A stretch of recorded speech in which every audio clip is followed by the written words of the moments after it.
ഉച്ച കഴിഞ്ഞപ്പോൾ പെട്ടെന്നുള്ള പ്ലാനിങ് ആയിരുന്നു ഒന്ന് അച്ചാമ്മയുടെ അടുത്ത് പോകാന്നുള്ളത്. നരേന്ദ്രമോദി വരുന്നതിൻ്റെ ബ്ലോക്ക് കാരണം ശ്രീമോൻ എന്തായാലും ഓട്ടം പോകാൻ പറ്റിയില്ല. അപ്പോൾ അതാ അച്ചാമ്മയുടെ അടുത്തൊന്ന് പോകാമല്ലോ എന്ന് വിചാരിച്ചു. ജീൻസും ടീഷർട്ടൊക്കെ ഇട്ട് ചെത്തായിട്ട് ഒരുങ്ങിയിട്ട് ഞാനീ പോകുന്നത് തുണി എടുക്കാനാണ് കേട്ടോ. അഴയിൽ വിരിച്ചിട്ട് തുണി എടുത്ത് അകത്തേക്ക് ഇട്ടിട്ടുണ്ട്. കാരണം മഴ എങ്ങാനും പെയ്താലോ എന്ന് ഓർത്തത്. അപ്പോഴാണ് ഞാൻ ആ കാഴ്ച കണ്ടത്. നമ്മുടെ കോളാമ്പിയിൽ ഒരു പൂവ് ഇട്ടിട്ടുണ്ട്, ബാക്കി മുട്ടുണ്ട്. നിങ്ങളുടെ നാട്ടിലും ഈ പൂവിനെ കോളാമ്പി എന്ന് തന്നെയല്ലേ പറയുക? എനിക്കറിയില്ല കേട്ടോ ഇതിൻ്റെ വേറെ പേരുണ്ടോ എന്നുള്ളത്. അങ്ങനെ അകത്തേക്ക് കയറിയത് അതിനൂനെ ഡ്രസ്സ് ഇടിക്കുകയാണ്. എവിടെയെങ്കിലും പോകാൻ നേരം അതിനൂനെ ഒരു ഇടച്ചിൽ പതിവാണ്. അപ്പോൾ അതാ അതിനൂന് മൂശാട്ട് കയറിയിട്ടുണ്ട്. ബാക്കിയുള്ള ഡ്രസ്സ് ചേട്ടനാണ് കേട്ടോ അവനെ ഇടിച്ചത്. അങ്ങനെ പോകാൻ വേണ്ടി ഇറങ്ങി ഞങ്ങളിതാ റോട്ടിലേക്ക് കടന്നപ്പോൾ ആൾ വന്നില്ല എന്ന് പറഞ്ഞിട്ട് അച്ഛൻ്റെ വണ്ടിയുടെ പുറത്ത് കയറി ഇരിപ്പായിരുന്നു കേട്ടോ.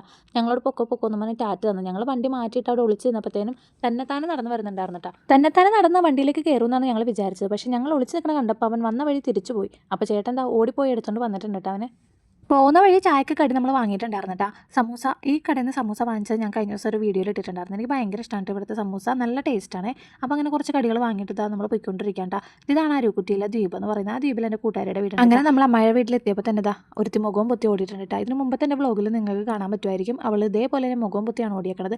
ആൾക്ക് നല്ല പനിയായിരുന്നു കേട്ടോ. അപ്പോൾ പനി ആയതുകൊണ്ട് കുളിച്ചിട്ടില്ല എന്ന് പറഞ്ഞിട്ടാണ് മുഖവും പൊത്തിക്കൊണ്ട് ഓടുന്നത് കേട്ടോ. എൻ്റെ ക്യാമറക്ക് മുഖം തന്നെ ഉണ്ടായിരുന്നില്ല ആൾ. അങ്ങനെ അച്ഛമ്മനെയും കണ്ട് കുറച്ച് നേരം നമ്മളോട് വർത്തമാനം പറഞ്ഞിരുന്നിട്ട് അമ്മയ്ക്ക് ഡ്യൂട്ടി ഉണ്ടായിരുന്നു. അമ്മായി ഡ്യൂട്ടിക്ക് പോയേക്കണായിരുന്നു. അവിടെ ഉണ്ടായ കുഞ്ഞാവിനെയും കളിപ്പിച്ചോണ്ടിരുന്നപ്പോൾ അവൾ ചിഞ്ചർട്ടി തന്നിട്ട് പോയിട്ടാ. ഈ വീടിന്റെ ഹൗസ് വാമിങ്ങിന്റെ വ്ളോഗ് ഞാൻ ഇതിന് മുമ്പ് പോസ്റ്റ് ചെയ്തിട്ടുണ്ടായിരുന്നു. എൻ്റെ വീഡിയോ സ്ഥിരമായിട്ട് കാണുന്നവർക്ക് ചിലപ്പോൾ മനസ്സിലായിട്ടുണ്ട്. ഇവിടുത്തെ മൂത്ത ആൾ മുംബൈയിൽ വർക്ക് ചെയ്യുകയാണെന്നൊക്കെ ഞാൻ പറഞ്ഞിട്ടുണ്ടായിരുന്നു. അപ്പോൾ ഇവിടെ ആകെ മാമനും അമ്മൂമ്മയും പിന്നെ അച്ഛമ്മയും ഇവിടെ അഖിലയും മാത്രമേ ഉണ്ടായിരുന്നുള്ളൂ കേട്ടോ. ഞങ്ങൾ പോകാൻ നേരം അവൾ മുഖം മറിച്ചിരുന്നിട്ടാണ് ഞങ്ങൾക്ക് ടാറ്റ തന്നിട്ടിരുന്നത് വെച്ചാൽ. അങ്ങനെ അവിടെ നിന്ന് ഇറങ്ങി പോണ വഴി ഞങ്ങൾ അരുക്കുറ്റിയിൽ നിന്ന് മീൻ വാങ്ങിയിട്ടുണ്ടായിരുന്നു കേട്ടോ. കുറച്ച് ദിവസമായി മീൻ വാങ്ങിയിട്ട്. അതിനോടാണെങ്കിൽ മീനില്ലാണ്ട് ചോറ് കഴിക്കാൻ ഭയങ്കര ബുദ്ധിമുട്ടാണ്. അപ്പോൾ കൊച്ചിനെ ഓർത്ത് നമ്മളിത് ആ മീനും വാങ്ങി പിന്നെ വൈകുന്നേരത്തെ ചായക്ക് കടിയും കൂടെ വാങ്ങിയിട്ട് വീട്ടിലേക്ക് പോയിട്ടാണ്. അപ്പോൾ ഇന്നത്തെ കുഞ്ഞോട് ഇത്രയുള്ള പുതിയൊരു വീഡിയോ ആയിട്ട് വീണ്ടും കാണാം. ബൈ.